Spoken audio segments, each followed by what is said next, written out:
Now, in the next two episodes of Sapio with Buck Joffrey, we are going to talk about Alzheimer's disease. Now, if you have never seen someone progress through the different stages of Alzheimer's disease, consider yourself lucky, okay? This is a heartless disease. I mean, it's a heartless disease that robs people of their most prized possession, their memories of their loved ones, and of everything else about their lives. It also robs them of their basic ability to function in the world. I mean, it's an awful disease. And over these next two episodes of Sapio, what you are going to learn about is what Alzheimer's disease is, including, the pathophysiology. In other words, what is it exactly? How do you diagnose it? What's going on wrong in the brain that makes you get Alzheimer's disease? What are the risk factors and the steps we can take ultimately to help ourselves minimize our risk for getting Alzheimer's disease in the future? And even what's really exciting, I think, is some potential cures on the horizon, which, for this, in this space, it seems like an absolute miracle to me. But my guest today on this podcast is a friend, and he is also a neurologist. His name is Dr. John Foley, and he is on the cutting edge of this stuff as a neurologist who focuses on clinical and scientific advancements in the treatment of brain neurodegenerative diseases, including Alzheimer's disease and MS. So make sure you tune into this show. I guarantee you that it's going to be relevant to you or someone you love. And there's going to be some things here that you can take away to hopefully reduce the risk of any of this ever happening to you. In pursuit of health and wisdom, Sapio with Buck Joffrey.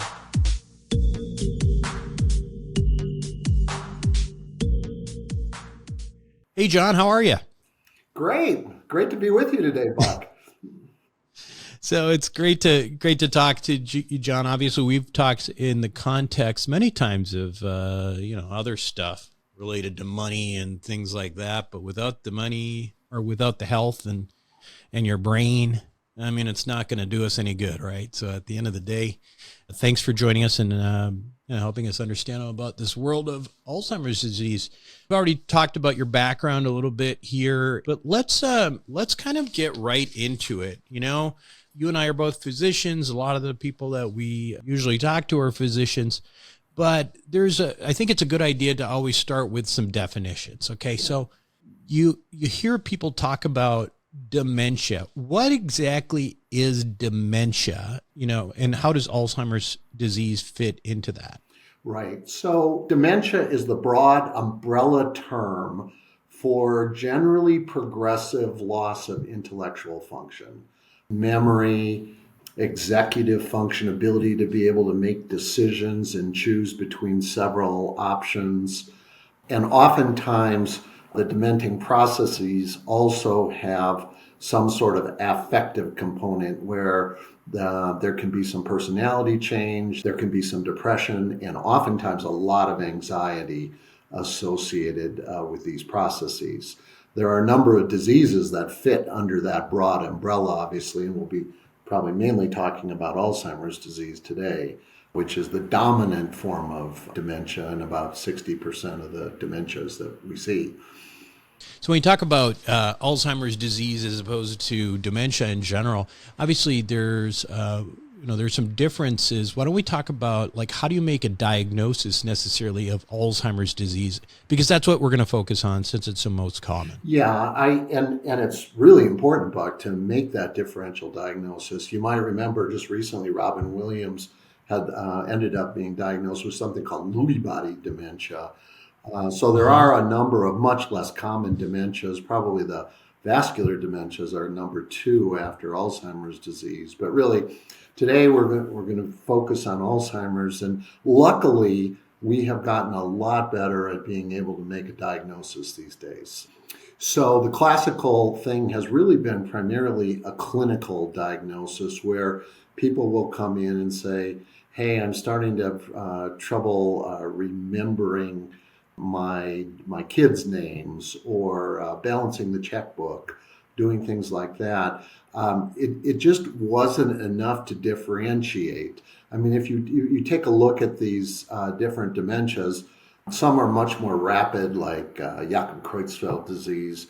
The Alzheimer's generally is a very kind of slowly moving thing, at least initially, and really is present probably a couple of decades before you have any kind of symptoms. Well, we can go into what we see before the cognitive issues a little bit later. But it's a very long-standing disease.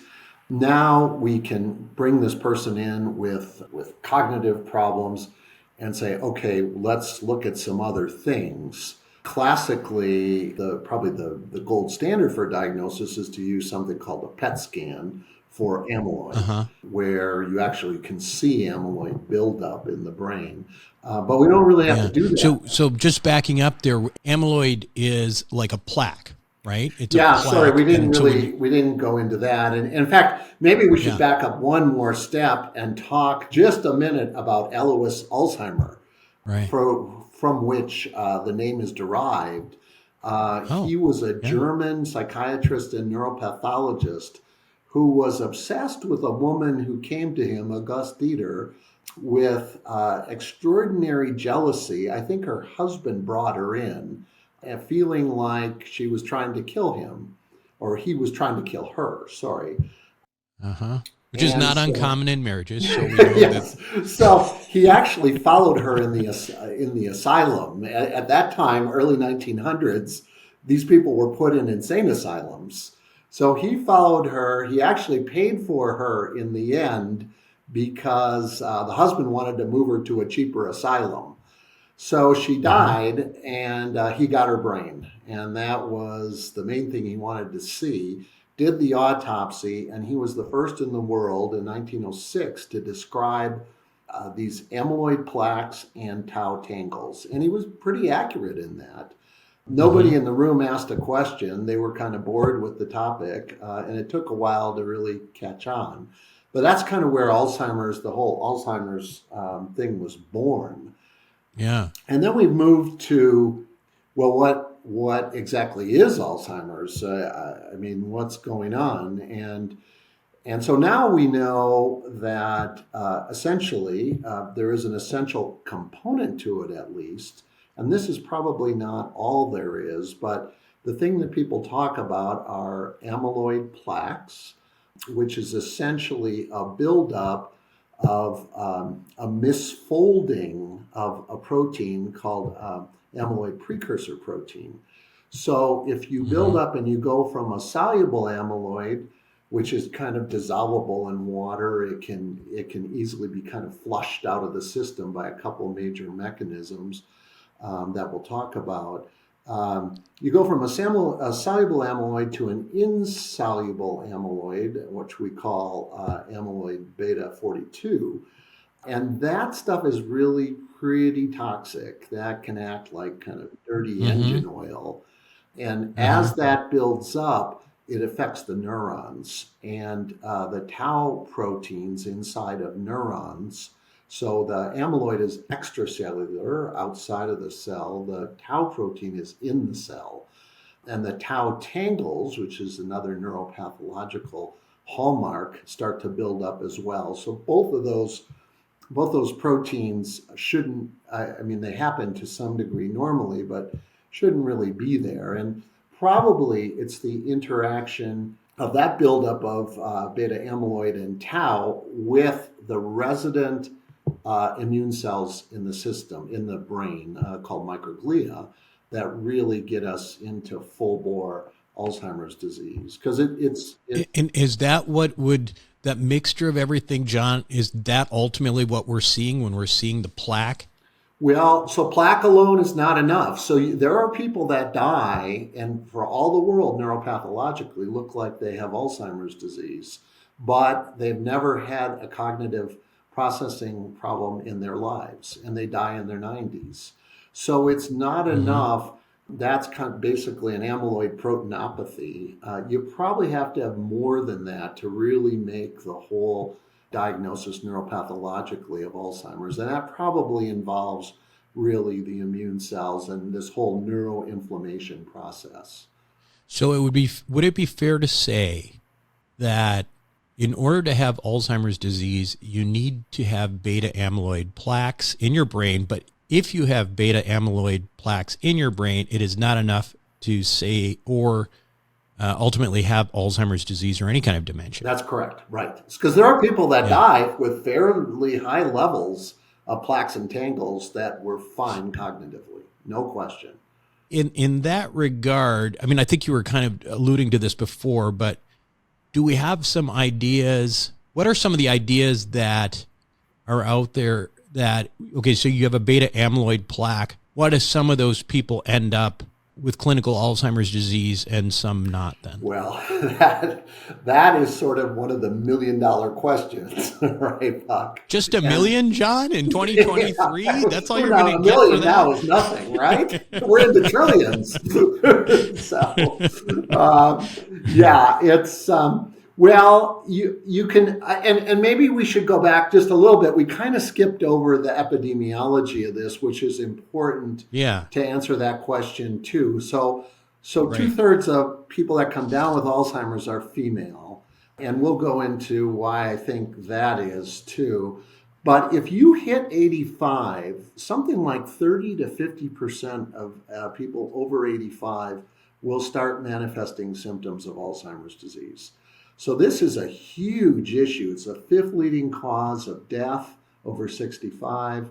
About 1 patient per minute is diagnosed with Alzheimer's in this country. We have 10,000 baby boomers retiring. The other major causes of death are all sort of declining in their incidence.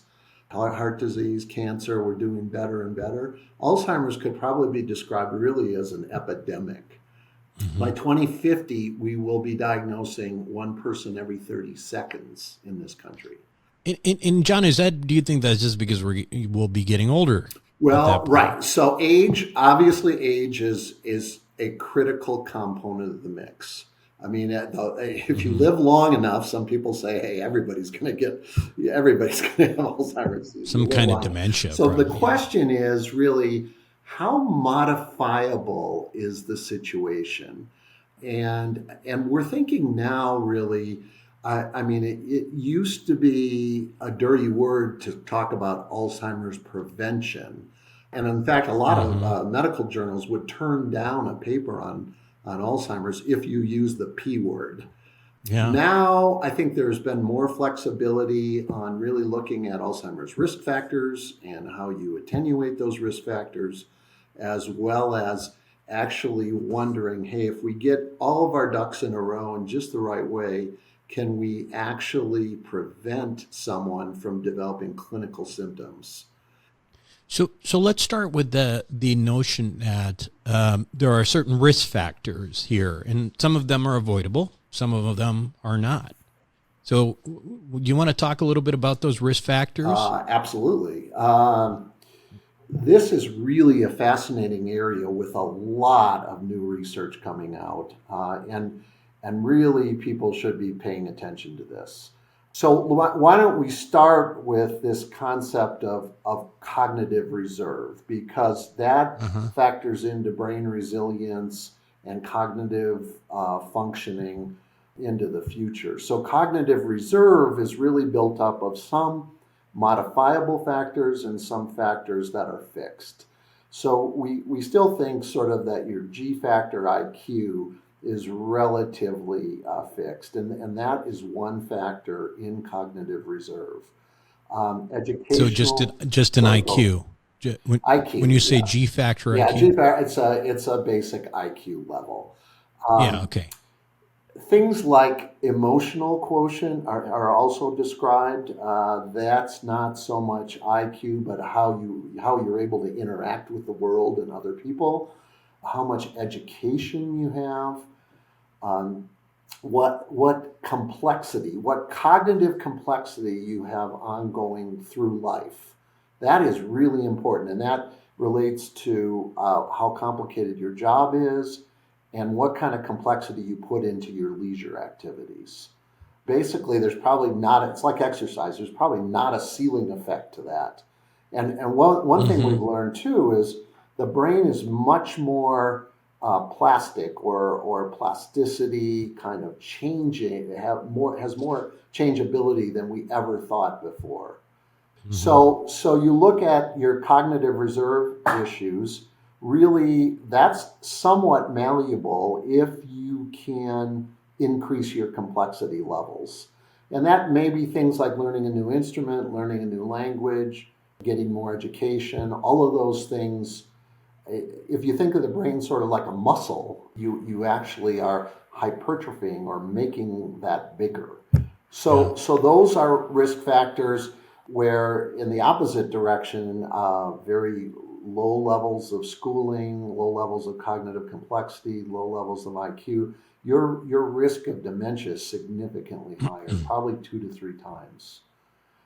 There's a socioeconomic element there too, as I recall. Absolutely, right. And that kind of relates to, what you've been able to accomplish in life too, right? And where you are educationally and probably education. Education is just very important to this whole situation. So those are your first group of factors that go into risk. Then you can move to the big 3 of vascular risk, which is basically insulin resistance, type 2 diabetes. I don't know, maybe in 10 years we'll all have insulin resistance. So the way we're going, it's like 60% of the population right now over 60. It's really an epidemic of its own. So the type 2 diabetes risk, the hypertension, and the lipids, control of the fats that are floating around in the system, all really, really important. And as a general rule, let's take diabetes, for example, trying to understand why, diabetes necessarily, or insulin resistance, or, even somebody who's borderline diabetic, who doesn't have good glycemic control, why would they have a higher risk of Alzheimer's disease? Do you think that has something to do with the effect on the various proteins in the brain, the same way like you would have on, say, like a hemoglobin A1C, that kind of sort of, I always refer, John, as sliming. Yeah. Sliming of proteins and making them less functional. Do you think it's something like that? Blood-brain barrier? I think, so the whole diabetic situation probably relates most heavily to vascular factors. 90% of brain vasculature are capillaries. These very small capillaries can get clogged by diabetes. The whole neurovascular sort of bundle ends up being really, really important in Alzheimer's disease. So you have an endothelial cell kind of in the facing the lumen, or the kind of the flow through of the blood vessel, and then you have something called a parasite, not to be confused with the little crawly things that can crawl into you, but a parasite cell, which is then has end plates of astrocyte around it. So that's kind of the blood-brain barrier. And diabetes at the blood-brain barrier is really not a good thing. There probably are some other elements with diabetes as well. And obviously, you tend to be more hypertensive when you're diabetic. The brain-derived neurotrophic factors, so the neurotrophins are probably a little less excreted. It overall just is not a good thing. And it's really powerful. It's one of the tier 1 impacts on Alzheimer's disease. Right. Yeah, that's why I was kind of focusing on that too. It's one of those very, I think for many people, very controllable factors, with the, good glycemic control, controlling the weight, things like that. Well, controlling fructose intake too, Fructose intake. The diet, and the standard American diet is, it will kill you. So. Yeah.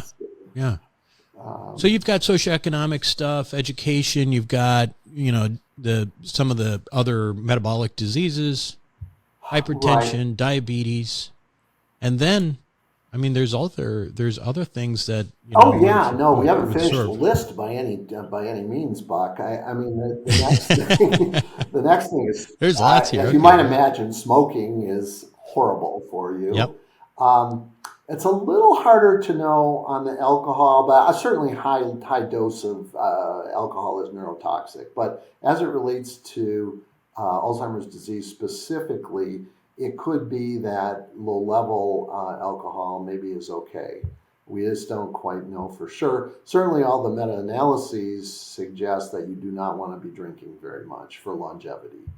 Um, Hmm. then you come to the dietary issues, and certainly kind of what your diet does is reflected in your blood work. We actually have a kind of a dietary score now that we're coming up with. You can use a kind of upper quartile or upper half of vitamin levels, and then you can use things like the trans fat assessments that you can get from the blood, and the homocysteine level, which we haven't talked about yet, but it's kind of a reflection of your B vitamin quality.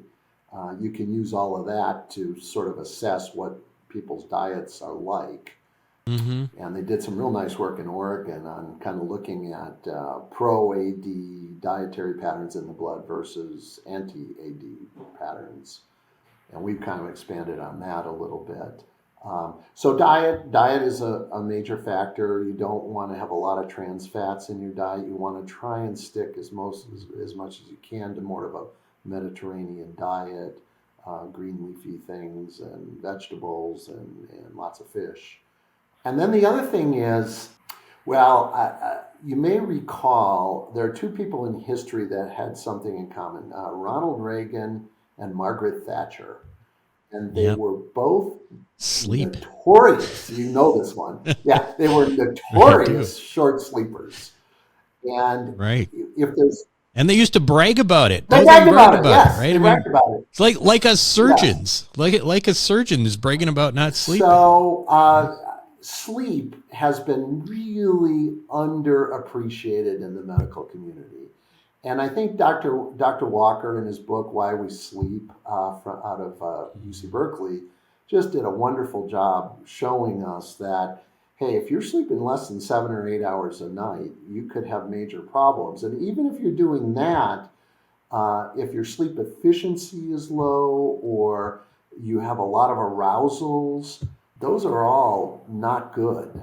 Actually, we use these metrics in as sort of predictors of really early Alzheimer's, which we haven't really talked about yet, but is this mild cognitive impairment or even before that. So sleep fragmentation is one of the signs of very early Alzheimer's, even before you have any cognitive deficits. So, And when you say sleep fragmentation, John, a lot of people who are in the space now are using, Aura rings, things like that to really follow their own EEG. When you say fragmentation, what are you talking about? really, it's primarily arousal. So you should be following a normal cyclical pattern, right? Of you go into Yeah. stage one, very light sleep. Stage two is still pretty Yeah. Yeah. light. Then your deep sleep, and most of this is probably mediated by the medial prefrontal cortex in the front of Hmm. the brain. Um, and then you rotate into a REM cycle, and this kind of repeats every 90 minutes or You're so. basically going through the dance that you're supposed Yeah, to be yeah. going through. So Yeah. sleep fragmentation can happen in a lot of ways. You can start to internally suffocate, and that would be called sleep apnea, where you stop Yeah. breathing or you have a lot of snoring, obstructing the airway. Or you can have arousals. It goes with sleep, it's really interesting because it goes both ways on the Alzheimer's disease. So I think it's both a predictive factor that you can use Yeah. kind of with a few other factors that we've collected, and we can talk about those. We probably should. But sleep really is absolutely key. And these arousals interrupt the normal sleep architecture and make for very poor kind of flushing of the system. if we don't have good lymphatic flow, so this is something we didn't even know about like 20 years ago. Yeah. You're probably up on the lymphatics. It's just sort of the lymph system of the brain that kind of helps to wash out all of the metabolites of the day, including beta amyloid, which can build up into the plaques. So, correct me if I'm wrong, John, but a lot of that process, going back to Matt Walker's work that you're talking about, in that first half of the night, that's when we get most of what's called deep non-REM sleep, which is the most restful sleep. And it's during that period of time that somehow the brain seems to sort of contract a little bit and allow this flow of the glial lymphatic, this glymph, and sort of wash away this junk, including potentially some of these toxins that are leading ultimately to Alzheimer's disease. That's right. Is that right? Yes. No. So you get deep sleep earlier on for the most part. And there's really kind of two mechanisms by which you can dispose of beta amyloid aggregated solid plaque. And the second one, well, we'll talk about a little bit with this ApoE system. But yes, that's correct. So when you disrupt that system, that's why short sleepers just build up a lot of beta amyloid, because over the years they're only sleeping 4 or 5 hours and they just don't have enough time. You can't see the system at all standing up. And so you have to be supine, but as you said, you also have to have kind of this brain relaxation thing to allow dilation of what is a potential space in the lymphatics. Is there a certain reversibility at all to these lesions, or are they pretty much, when they're there, they're there? Do they move around? Do they change? Well, so this is interesting, Buck, and I think we'll come to this because there are 3 major drugs now that are available that are monoclonal antibodies. So they are kind of a biological drug. In one of the studies, they had a number of patients who went back for PET scanning. And remember, PET scanning for amyloid is the gold standard for diagnosis of Alzheimer's disease. And they could not find amyloid plaque on PET in a significant number of the patients in that trial. So it may actually be, and we're kind of skipping ahead, but it may be that you may be able to treat people just on for a year or 6 months, clear the plaque and allow them to go on their way for some period of time before maybe you have to retreat them. It's interesting, and we definitely will get back into that in the treatment course of this. I think what I was kind of getting at is the plaques themselves. Like, you talk about some of the behavioral things and risk factors when it comes to health, whether that be poor sleep, diabetes, poor glycemic control, hypertension. Once you've done that damage without pharmaceuticals right now, there's not really a way to potentially reverse any of that damage. That's an interesting question, Buck, and because that really relates to this whole prevention risk factor reduction question. And now, I mean, we didn't get into it. Well, maybe we will, but we have a blood test, obviously now, several blood tests that can look at this, and we're really interested in following these people. It's much easier than having to do spinal taps all the time and look at their beta amyloid, their beta amyloid 42/40 ratios. So that's a potential. I mean, we know it can happen with a drug at the back end. So why shouldn't it be able to happen if we really optimize our prevention strategies? Right. Let's talk about the genetic components there, because I think those are some of the things that are sort of relatively new that people don't know about, but knowing them might make people a little bit more vigilant in terms of prevention strategies. So what do we know about the genetics of Alzheimer's disease? Well, we're starting to know more than we ever thought we knew. I mean, this is complex. So There's something called an AWAS analysis where you can look at different genetic loci. And basically, the most recent evaluation of the whole genome-wide assessment is that there's about 75 risk loci right now identified. And there's a few kind of major genes, but the elephant in the room really is the ApoE system. And ApoE4 to be specific as one of the major culprits that. Yeah.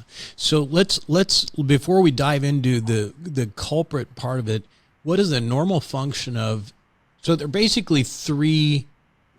We call them phenotypes. Basically, three different variants that you can have, right? So with the ApoE1, ApoE 2, 3, and 4. 2, 3, and 4. Or I'm sorry, 2, 3, and 4. Right. But what does ApoE normally do? So ApoE is a critical component. It's made by the astrocytes, which are the one of the support cells of the brain. A critical component in lipid transport to neurons. So your brain is mostly made up of fat, and the ApoE system is critically important to that. Now, the other thing is when humanoids came on the face of the earth, there was no concern about Alzheimer's disease because they only lived till about 20 or 30 years old. That the 4 variant is a potent anti-parasitic genetic protection. Okay. Which was huge back then, 50,000 years ago or so. And over time, the evolution has made these two E2 and E3 mutations. And now the majority of people are E3, E3. Because you get one from each parent, right? One allele, as they're called, from each parent. And so you're a 2-3, a 2-4, a 3-3, and so on. So normally we talk about E3 as the normal, right? Or it's sort of like what most people have. E3, yeah, 60-some% that's kind of people have a E3, E3. E2s are fairly rare. They're kind of protective. And then back to the elephant in the room, about 25% have at least one E4. And that changes the whole equation. So that's a quarter of our population. And now that can be modified by some other genes, but the E4, if you have an E4 gene, and if you have a parent or a sibling with Alzheimer's, you definitely probably want to look at your genetics. It's not hard to get an ApoE assessment anymore. And there are so many things to do now that knowing your status is probably really, really helpful. You can do it in 23andMe if you want for $129, I think. So it's in the pathology. It's like two-thirds of Alzheimer's disease, I believe, right? Has at least one. That ultimately end up having. Yeah, I mean, it depends on who you read, but at least 60%, Buck. Yes, yeah, at least 60%. 60% of Alzheimer's cases, at least that many, have at least one copy of E4. Correct. Yes. So that's a pretty strong predictive value. No, absolutely, and then then you want to go to, okay, if I have an E4 so then you talk about, well, how does that change my risk? That's probably a single E4 increases your risk of Alzheimer's 2 to 3 times, somewhere in that neighborhood. Double E4 increases your risk over 10x, which is really, really significant. Now, luckily, that's only 1 or 2% of the population, but still, are those mostly early onset too? No. So early onsets really are a different. I mean, they could be earlier because obviously it's going to be kind of a more severe situation, but really there's another set of genes, the presenilin 1, presenilin 2, the APP mutation. Those are the true kind of familial Alzheimer's disease. Yeah. And those occur early, and they're pretty severe, and we don't really know how to treat those people very well. I mean, I think those variants will end up being treated with these drugs that we have now, but we don't have much data yet on that situation. The value, again, in having some testing on the genetic side of this, in my view, is, I mean, whether it's true or not, or whether it's a good thing or not, if somebody knows they have at least one ApoE4, I mean, I know personally, I know I don't, but if I did, I probably would not ever have a drink again, just in case. There are a number of things you might want to do to avoid being in bed, not recognizing your spouse, and not being able to function. Exactly. Yeah, and there are a number of other things that we can talk about, including. I mean, I think we'll get into this, but including the big six on the supplement side. So. All right. Well, let's hold on to that because we still have more risk factors. Oh yeah, and absolutely. one I think that I'd like to talk about, because I had to tell my dad about this, John. It just drives me crazy because, of course, I don't practice medicine, but I did go to medical school. I did finish surgical training, and I was in the neurosurgical field for a little bit. Right. But for some reason, my father would not believe me that he should be wearing a hearing aid to prevent Alzheimer's disease because somebody told him that it actually would make his hearing worse if he wore a hearing aid.